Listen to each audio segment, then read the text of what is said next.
नमस्कार मित्रों, आज का हमारा विषय है कंप्यूटर सहायता प्राप्त अधिगम, जिसको हम कहते हैं शॉर्ट में CAL। और इसी का अगला जो बिंदु होगा वो होगा कंप्यूटर सहायता प्राप्त अनुदेशन। तो चौथे और पांचवें पॉइंट में सिर्फ एक ही अंतर है कि छठी यूनिट का जो चौथा पॉइंट है उसमें लास्ट में लिखा हुआ है अधिगम, और जो पांचवा जो पॉइंट है छठी यूनिट का उसमें लिखा हुआ है अनुदेशन। तो दोनों में सिर्फ इन दोनों शब्दों का अंतर है। अधिगम जो होता है वो छात्र के द्वारा किया जाता है और अनुदेशन जो होता है वो शिक्षक के द्वारा किया जाता है। तो आज का जो हमारा विषय है वो है कंप्यूटर सहायता प्राप्त अधिगम, यानी छात्र के द्वारा कंप्यूटर की मदद से जो कुछ सीखा जाता है, जो कुछ विषय वस्तु पढ़ी जाती है, उसी को हम कंप्यूटर सहायता प्राप्त अधिगम कहते हैं। तो आज का जो ये विषय है बिल्कुल संक्षिप्त और छोटा सा विषय है। जैसे कल भी हमने पढ़ा था प्रणाली उपागम से अनुदेशन, वो भी बहुत ही छोटा और महत्वपूर्ण विषय था। उसी तरह से ये छठी यूनिट का जो चौथा पॉइंट है ये भी बिल्कुल शॉर्ट और महत्वपूर्ण सब्जेक्ट है। तो इसके जैसे हमने कल तीसरे पॉइंट में 4-5 बिंदुओं के बारे में पढ़ा था, इसके लक्ष्य क्या है, इसकी उपयोगिता क्या है, वैसे ही आज का जो ये चौथा पॉइंट है CAL, इसमें भी हम 3 बातों के बारे में पढ़ेंगे, जिसमें हम कंप्यूटर सहायता प्राप्त अधिगम की विशेषताएं क्या क्या होती है, क्योंकि प्रश्न जो बनता है वो मुख्यतः विशेषताओं में बनता है। दूसरा है कि इसकी जो उपयोगिताएं हैं, इसके लिए क्या क्या चीज़ें ज़रूरी हैं वो पढ़ेंगे, और इसके क्या क्या उपयोग है। इस तरह से 3 चीज़ों के बारे में आज की इस यूनिट में, इस पॉइंट में हम जानकारी प्राप्त करेंगे। तो ये छठी यूनिट का आज चौथा पॉइंट है कंप्यूटर सहायता प्राप्त अधिगम, जिसको मैंने अभी बताया था शॉर्ट में कहते हैं CAL। तो सबसे पहले जो बात आपको याद रखनी है वो CAL की फुल फॉर्म आपको याद रखनी है। तो CAL की फुल फॉर्म होती है कंप्यूटर असिस्टेड लर्निंग। क्योंकि फुल फॉर्म संबंधी जो प्रश्न है वो यदि पूछा जाता है तो इस पॉइंट से यही पूछा जाएगा कि CAL की फुल फॉर्म क्या है, पूर्ण रूप क्या है, विस्तृत रूप क्या है। तो आपको याद रखना है कंप्यूटर असिस्टेड लर्निंग। कंप्यूटर सहायता अधिगम कंप्यूटर द्वारा सिखाए जाने वाले विषय वस्तु या समाधानों के लिए प्रयुक्त होता है। तो कंप्यूटर सहायता अधिगम यानी CAL को हम हिंदी में कहते हैं कंप्यूटर सहायता अधिगम। तो कंप्यूटर सहायता अधिगम जो है वो कंप्यूटर द्वारा सिखाए जाने वाली जो विषय वस्तु है या समाधान है उसके लिए प्रयुक्त होता है। तो पहले भी आपको जो इस पॉइंट है, इस पॉइंट से ही सारी बातें क्लियर हो गई होंगी, और ये ज़्यादा जो विषय है वो आपका बिल्कुल अनुभूत विषय है, जानकार विषय से आप परिचित भी हैं, क्योंकि कंप्यूटर की मदद से पढ़ना ही कंप्यूटर सहायता अधिगम कहलाता है। तो यहाँ भी उसी बात को रिपीट किया गया है कि कंप्यूटर द्वारा सिखाए जाने वाली, चाहे कोई विषय वस्तु हो या फिर उस विषय वस्तु में आने वाली जो समस्याएं, उनके समाधान हैं, उनके लिए प्रयुक्त होता है क्या, कंप्यूटर सहायता अधिगम। और सरल भाषा में इसको समझें तो इस तरह से समझ सकते हैं कि शिक्षा में जब कंप्यूटर का प्रयोग किया जाता है तो उसे हम कंप्यूटर सहायक शिक्षण अथवा कंप्यूटर सहायक अधिगम कहते हैं। तो इस बात से बिल्कुल क्लियर हो गया होगा कि जब शिक्षा के जगत में यानी फील्ड ऑफ एजुकेशन में जब हम कंप्यूटर का प्रयोग करते हैं और उस कंप्यूटर के माध्यम से हम कुछ सीखते हैं, तो उस सीखने को ही हम कंप्यूटर सहायक अधिगम कहते हैं। तो बहुत ही सरल भाषा में इसकी जो परिभाषा है वो इस दूसरे पॉइंट में अब बताई गई है। तीसरा जो इस पॉइंट का पॉइंट है वो है CAL ई लर्निंग का भाग है। ई लर्निंग का मतलब होता है इलेक्ट्रॉनिक जो लर्निंग है उसका ये भाग है। सर्वप्रथम 1950 से 1960 के मध्य अमेरिका में कंप्यूटर सहायक अधिगम प्रारंभ हुआ। तो यहाँ पर जो महत्वपूर्ण बिंदु है वो यही है कि कंप्यूटर सहायक अधिगम की शुरुआत कहाँ से होती है। तो हमारा जवाब हो जाएगा अमेरिका से होती है। और कौन से दशक में होती है, 1950 से और 60 के मध्य का जो समय होता है उसके बीच में ही ये प्रारंभ होता है। तो दूसरी भाषा में प्रश्न बन जाएगा कि कंप्यूटर सहायक अधिगम का जो जनक है वो कौन से देश को माना जाता है। तो हमारा जवाब हो जाएगा अमेरिका को। कंप्यूटर सहायक अधिगम की प्रकृति अंतः क्रियात्मक होती है। यह अधिगमकर्ता की आवश्यकता अनुसार व्यक्तिगत अधिगम अनुभव कराने में सक्षम है। तो यहाँ पर जो बिंदु है वो ये बताना चाहता है कि कंप्यूटर सहायक जो अधिगम है उसकी प्रकृति अंतः क्रियात्मक होती है। अंतः क्रियात्मक का मतलब होता है जब दो व्यक्ति या दो वस्तुओं के बीच में कोई क्रिया होती है तो उसको हम अंतः क्रिया कहते हैं। तो ये जो कंप्यूटर के माध्यम से जो अधिगम होता है ये भी एक अंतः क्रियात्मक प्रकृति है और यह अधिगमकर्ता की आवश्यकता अनुसार, यानी जो सीखने वाला है, जो छात्र है, जो शिक्षार्थी है, उसी के अनुसार व्यक्तिगत अधिगम अनुभव कराने में सक्षम है। यानी उस व्यक्ति के अनुसार उसे अनुभव कराने में ये बिल्कुल मदद है। तो सीधी सी भाषा में हम कह सकते हैं कि कंप्यूटर के माध्यम से हम व्यक्तिगत भिन्नताओं के ध्यान में रख करके अधिगम करवा सकते हैं। अब मैंने आपको बताया था कि इसमें 3 चीज़ें हम पढ़ेंगे कि इसकी विशेषताएं क्या क्या होती हैं, इसके लिए कौन कौन सी चीज़ों की हमें आवश्यकता होती है जिससे ये प्रभावशाली बन सके और इसके क्या क्या उपयोग हैं। तो पहला पॉइंट हमारा शुरू होता है विशेषताएं। तो कंप्यूटर सहायक अधिगम की विशेषताएं। तो पहली विशेषता है प्रभावी अधिगम में सहायक, यानी जो कंप्यूटर के माध्यम से जो अधिगम किया जाता है, जो पढ़ाई की जाती है, वो बहुत ही प्रभावी होती है। क्यों होती है तो उसी को थोड़ा सा समझाने का यहाँ पर प्रयास किया है कि पारंपरिक शिक्षण विधियों की तुलना में कंप्यूटर सहायक अधिगम में विद्यार्थी का अधिगम अधिक प्रभावी एवं सरल होता है। पारंपरिक का मतलब होता है कि जो परंपरा से चली आ रही है, जिसके द्वारा शिक्षक के द्वारा जो अध्ययन करवाया जाता है, उन विधियों की यदि कंप्यूटर के साथ तुलना करें तो कंप्यूटर सहायक अधिगम में विद्यार्थी का अधिगम अधिक प्रभावी और सरल होगा, क्योंकि इसमें विद्यार्थी स्वयं सक्रिय रहता है। क्योंकि शिक्षक के द्वारा यदि शिक्षण करवाया जाता है तो उसमें विद्यार्थी इतना सक्रिय नहीं रहता जितना कि कंप्यूटर सहायक अधिगम में रहता है। तो यह सक्रिय रहने का जो कारण है वो यही है, क्योंकि कंप्यूटर तभी चलेगा जब भी वो आगे प्रोसेस करेगा, जब विद्यार्थी उसमें कुछ कार्य करेगा या पढ़ने के लिए मेहनत करेगा। यदि विद्यार्थी अपनी तरफ से कुछ नहीं करता है तो कंप्यूटर भी उसे अधिगम करवाने में सफल नहीं होता है। तो इसीलिए ये प्रभावी होता है, क्योंकि इसमें जो महत्वपूर्ण बिंदु है, महत्वपूर्ण जो बात है वो यही है कि इसमें विद्यार्थी जो है स्वयं एक्टिव रहता है। दूसरे इसकी विशेषता है शिक्षक प्रशिक्षकों पर दबाव कम होता है। यानी कंप्यूटर सहायक अधिगम के प्रयोग से जो शिक्षक प्रशिक्षक हैं, यानी जो टीचर्स हैं, जो कक्षा में छात्रों को निर्देश देते हैं, उन पर दबाव कम होता है।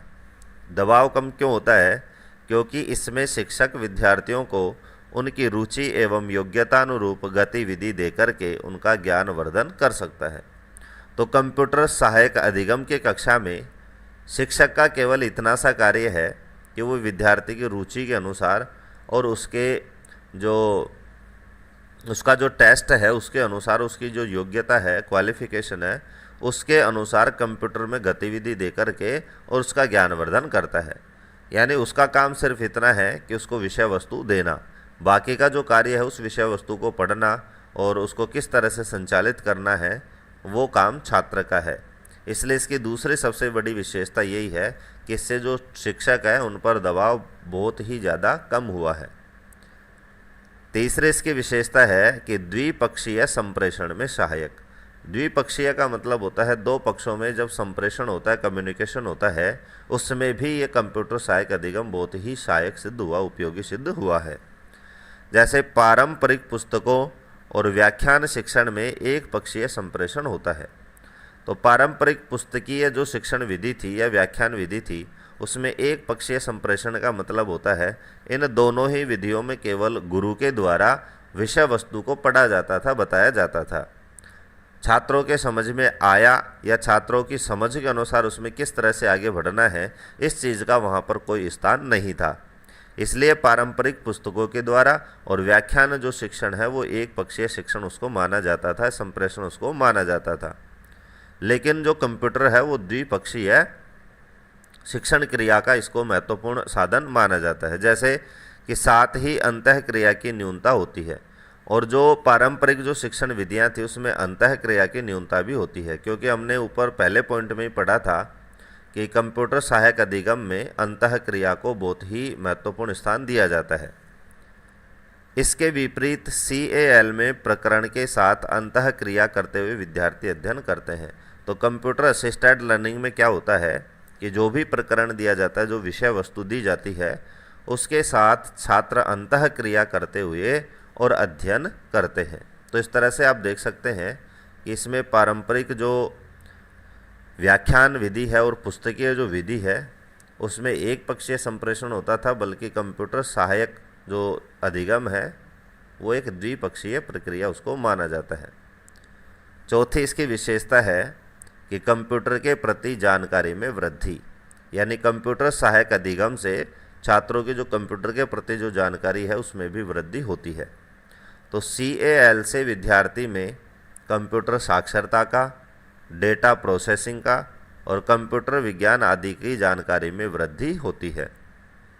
तो जैसे ही हम छात्रों के लिए कंप्यूटर का प्रयोग करते हैं तो छात्रों की कंप्यूटर से संबंधित जो जानकारी है उसमें भी वृद्धि होती है।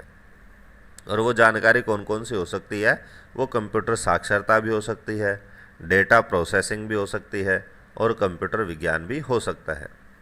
तो ये थी इसकी विशेषताएं। दूसरा जो पॉइंट है इस बिंदु का वो है कि CAL के लिए मूलभूत आवश्यकताएं, यानी कंप्यूटर असिस्टेड लर्निंग के लिए हमें क्या क्या आवश्यकताएं होती है, किन किन चीज़ों की ज़रूरत होती है। तो पहली जो ज़रूरत है इसके लिए वो है कि कलात्मक ढंग से सूचनाओं का प्रदर्शन होना चाहिए। यानी कंप्यूटर के माध्यम से जो सूचनाएं दे रहे हैं, जो विषय वस्तु हम पढ़ा रहे हैं, उसका जो प्रदर्शन है वो कलात्मक ढंग से होना चाहिए। क्यों? क्योंकि जिससे विद्यार्थी में रुचि उत्पन्न हो सके और प्रभावी अधिगम हो सके। क्योंकि कंप्यूटर एक मशीन है और मशीन में छात्र की रुचि तभी जागृत हो सकती है, तभी उसमें उसकी रुचि हो सकती है, तब कंप्यूटर के माध्यम से पढ़ाई जाने वाली जो विषय सामग्री है, जो विषय वस्तु है, उसको बहुत ही कलात्मक ढंग से प्रस्तुत किया जाए। तो इसमें एक मूलभूत ज़रूरत है कि कंप्यूटर के माध्यम से जो विषय वस्तु है उसको बिल्कुल कलात्मक ढंग से प्रदर्शित करना चाहिए। दूसरी ज़रूरत है कि प्रदर्शन के तरीकों और गति को नियंत्रित करना आवश्यक है।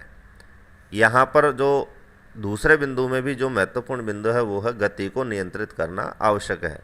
क्योंकि यदि कक्षा में शिक्षक के द्वारा शिक्षण करवाया जाता है तो एक नियंत्रित प्रक्रिया है, यानी अपनी इच्छानुसार शिक्षक जितना चाहे उतना वो पढ़ा सकता है। लेकिन कंप्यूटर एक मशीन है और उसको गति का पता नहीं है, क्योंकि उसे कितना पढ़ाना है, कब उसे रुकना है, किस विषय वस्तु को कितनी देर पढ़ाना है। तो इस चीज़ को वहाँ पर नियंत्रित करना आवश्यक है। क्योंकि विद्यार्थी स्वगति से अध्ययन करता है। क्योंकि कंप्यूटर सहायक अधिगम में क्या होता है, जो विद्यार्थी होता है वो अपनी स्वयं की गति के अनुसार अध्ययन करता है। अतः संचालन विद्यार्थी के अनुरूप होना इसमें बहुत ही आवश्यक है। तो जितनी छात्र को ज़रूरत है उसी गति का यहाँ पर प्रयोग किया जाए, और इस प्रयोग को तभी संभव हो सकता है जब इसकी गति को वहाँ पर नियंत्रित किया जा सके और प्रदर्शन का जो तरीका है उसको भी कंट्रोल किया जा सके। तीसरी इसकी जो ज़रूरत है वो है कि विद्यार्थी से उत्तर प्राप्त करना, यानी कंप्यूटर सहायक अधिगम में विषय वस्तु का प्रदर्शन इस तरह होना चाहिए जिसे पढ़कर छात्र उत्तर दे सके और प्राप्त उत्तरों के आधार पर कंप्यूटर फीडबैक दे सके। तो सबसे महत्वपूर्ण एक ज़रूरत जो है वो ये भी है कि इसमें ऐसा सिस्टम होना चाहिए कि विद्यार्थी से भी उत्तर प्राप्त कर सके। क्यों? क्योंकि बार बार वही बात आती है कि कोई भी जो मशीन है उसको ये पता नहीं होता है कि छात्र सीखा है या नहीं सीखा है। तो इसमें ऐसे ऐसे सॉफ्टवेयर का हमें प्रयोग करना चाहिए जो सॉफ्टवेयर छात्र से प्रश्न पूछ सके और उन प्रश्नों का तुरंत उसको फीडबैक दे सके, ताकि छात्र को ये पता चल सके कि कंप्यूटर के माध्यम से जो चीज़ें वह सीख रहा है उसको कितना अधिगम हुआ है, कितनी ज़्यादा उसमें वृद्धि हुई है। तो विद्यार्थियों से उत्तर प्राप्त करने का सिस्टम भी इसमें होना चाहिए। इससे क्या होगा कि यदि सही उत्तर होगा तो छात्र आगे बढ़ेंगे और प्रेरित भी होंगे और गलत उत्तर पर पुनः अभ्यास करेंगे। तो ये दो चीज़ें होती हैं, यानी जैसे ही कंप्यूटर के द्वारा पढ़ाई गई विषय वस्तु का छात्र से प्रश्न पूछा जाता है और छात्र का जो यदि उस प्रश्न का जो जवाब है वो सही होगा तो उसको आगे बढ़ने में कोई समस्या नहीं होती है और उसको सेल्फ मोटिवेशन भी मिलता है, प्रेरणा भी मिलती है। इसके विपरीत क्या होगा, यदि वो गलत उत्तर देता है तो पुनः उस विषय का वो अभ्यास कर सकता है कंप्यूटर के माध्यम से। तो इसलिए यहाँ पर उत्तर देने की जो फैसिलिटी है उसकी भी बहुत ज़्यादा ज़रूरत है। चौथी जो इसकी ज़रूरत है वो है संदेश भेजना, यानी कंप्यूटर द्वारा छात्रों को समय समय पर निर्देशों संबंधी संदेश भेजते रहना चाहिए, जिससे अधिगम प्रक्रिया सही ढंग से चल सके। यानी जिस भी विषय वस्तु की वो पढ़ाई कर रहा है, जिस भी क्षेत्र की अधिगमकर्ता पढ़ाई कर रहा है, उससे संबंधित कंप्यूटर को समय समय पर निर्देशों संबंधी संदेश भेजते रहना चाहिए। उसे छात्र को निर्देश देते रहना चाहिए कि किस तरह से किस विषय वस्तु को तुम्हें पढ़ना है, किस सॉफ्टवेयर का किस विषय वस्तु में तुम्हें प्रयोग करना है, किस चीज़ की टेबल कैसे बनानी है, उसको याद करने में आपको कौन कौन से पॉइंटों को याद रखना है। सारे जो निर्देश हैं उनका समय समय पर मैसेज कंप्यूटर को भेजते रहना चाहिए। और ये तभी होंगे जब इसमें ऐसे ऐसे सॉफ्टवेयरों का हम प्रयोग कर सकते हैं, क्योंकि हमने इसी यूनिट की जो कंप्यूटर से संबंधित जो बिंदु था उसमें हमने पढ़ा था कि हार्डवेयर भी तभी चल सकता है जब उसमें सॉफ्टवेयर्स का प्रयोग हो सके।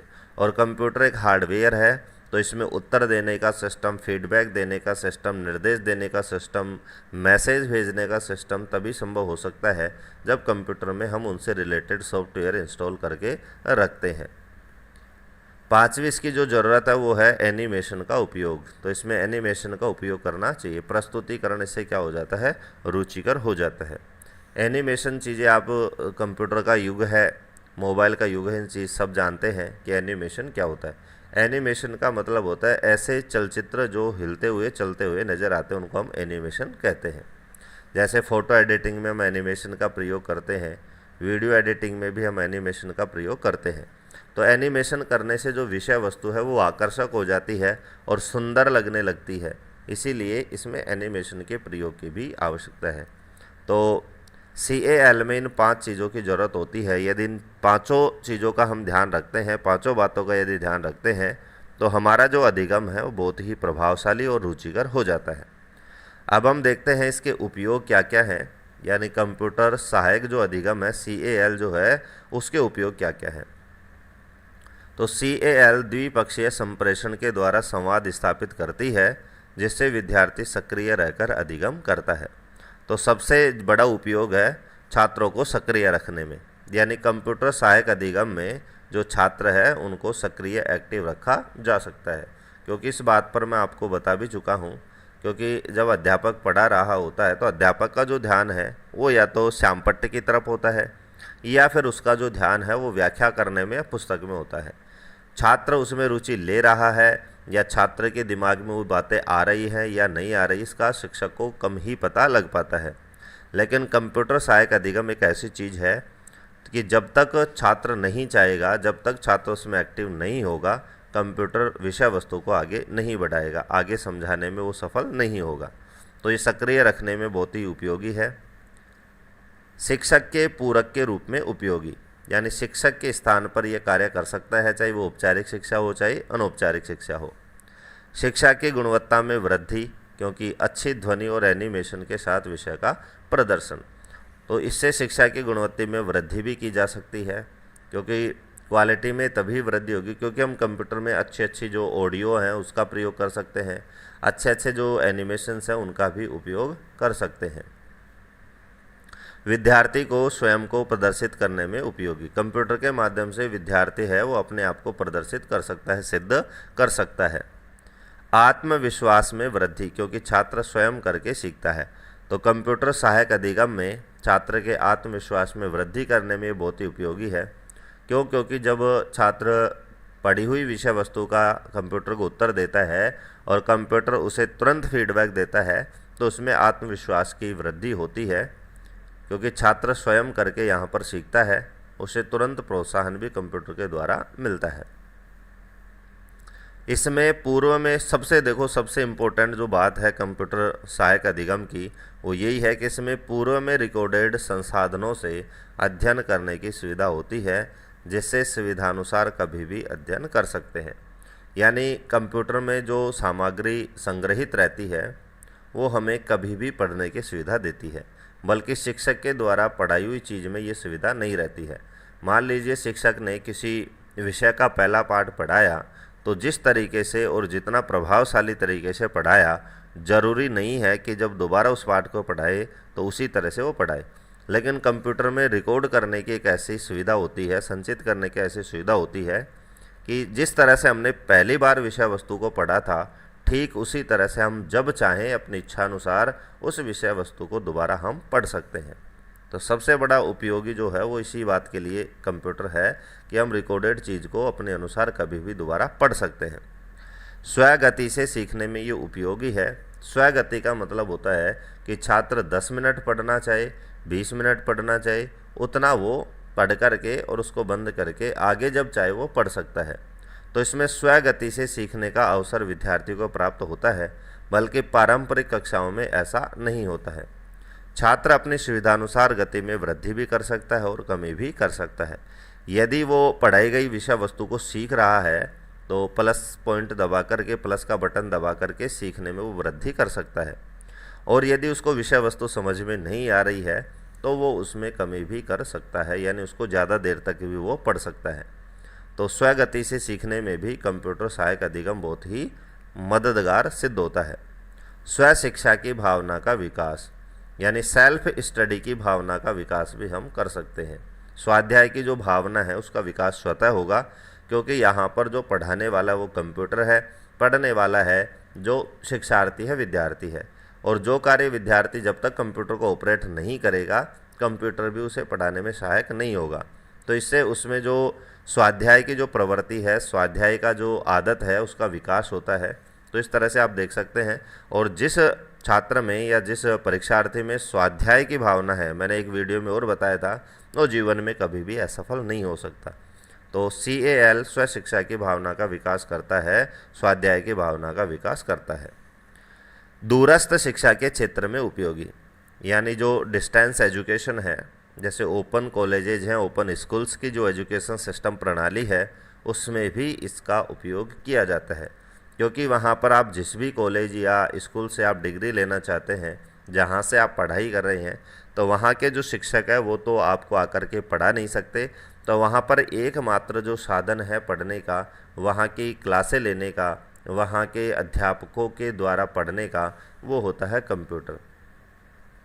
तो दूरस्थ शिक्षा में इसका बहुत ही महत्वपूर्ण स्थान है। तो इस तरह से आज का जो पॉइंट था, बिल्कुल मैंने आपको स्टार्ट में भी बता दिया था, छोटा सा और महत्वपूर्ण पॉइंट था, जिसमें आपको मुख्य रूप से विशेषताएं याद रखनी है और कंप्यूटर सहायक अधिगम में किन किन चीज़ों की ज़रूरत होती है वो बातें याद रखनी है, और इसके क्या क्या उपयोग है, किस तरह से ये उपयोगी सिद्ध हुआ है। ये जो तीसरा पॉइंट था, इसको आपको याद रखना है। इसका जो अगला वीडियो होगा उसमें हम CAI पढ़ेंगे, कंप्यूटर असिस्टेड इंस्ट्रक्शंस, कंप्यूटर सहायक अनुदेशन। ठीक मैंने आपको बताया था, एक ही शब्द का अंतर है। वहाँ पर जो कंप्यूटर का प्रयोग है वो शिक्षक के द्वारा किया जाएगा, अनुदेशन में शिक्षक के द्वारा किया जाएगा। तो शिक्षक के लिए कितना महत्वपूर्ण है, शिक्षक किस तरह से उसका उपयोग कर सकता है, वो सारी जो बातें हैं वो 6ठी यूनिट के 5वें पॉइंट में हम CAI में पढ़ेंगे। और जो 5वां पॉइंट जो अभी हमने चौथा पॉइंट पढ़ा है CAL, इसमें कंप्यूटर की जो मदद ले रहा था, वो मदद लेने वाला यहाँ पर छात्र था। तो सिर्फ इतना सा याद रखना है कि CAL छात्र के द्वारा संपादित होता है और CAI शिक्षक के द्वारा संपादित होता है। फिर जब हम 5वां जो पॉइंट पढ़ेंगे CAI, उसी में लास्ट में एक बिंदु डालेंगे कि तुलनात्मक रूप से दोनों में किस तरह से उपयोगी सिद्ध होता है। तो आज के वीडियो में इतना ही। आज का वीडियो आपको कैसा लगा, कमेंट और लाइक करके फीडबैक अवश्य दें। वीडियो को लास्ट तक देखने के लिए धन्यवाद।